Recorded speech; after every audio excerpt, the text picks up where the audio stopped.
Well, I'm Robert, and I'm a regional medical officer. What is really amazing about this job is that every post has something really interesting to offer, and it is like I always tell people it's like a different job each time. Dhaka was very underserved. There was a lot of poverty, and for our patients there were a lot of challenges as far as access to medical care. But the culture was also fascinating, very exotic, very different to what I've ever seen. So, that was Dhaka. And then we went on to Serbia, which was Eastern Europe, more care, not first world, but not third world either, somewhere in between. So it had a whole set of challenges as far as trusting the care locally and about what things were good or what things were not yet good to do. But also culturally, an area with very rich in history. Wars have started there, and it's just really the history you can go from corner to corner and see it.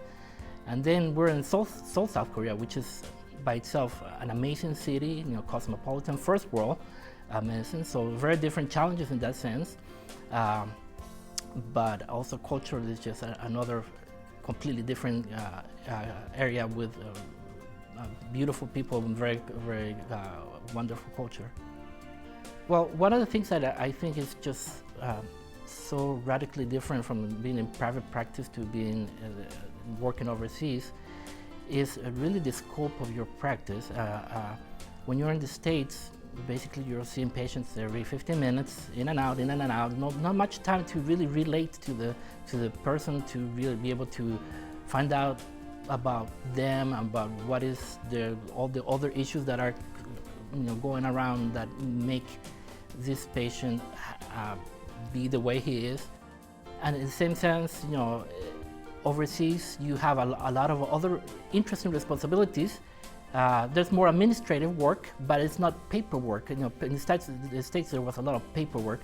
This is more like, when you're overseas, you're gonna visit hospitals to see what the local care is like. You meet the local professionals, people from the Ministry of Health, and that makes it very fascinating because typically that's stuff that you wouldn't do in private practice. What I would say to the people that are really interested in something like this is start doing some research. Whether it is going to the website for the State Department, careers.state.gov, or start finding out more about other people that have done it.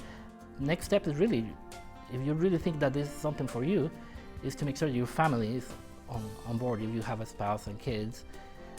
Kids, especially young ones, they'll adapt.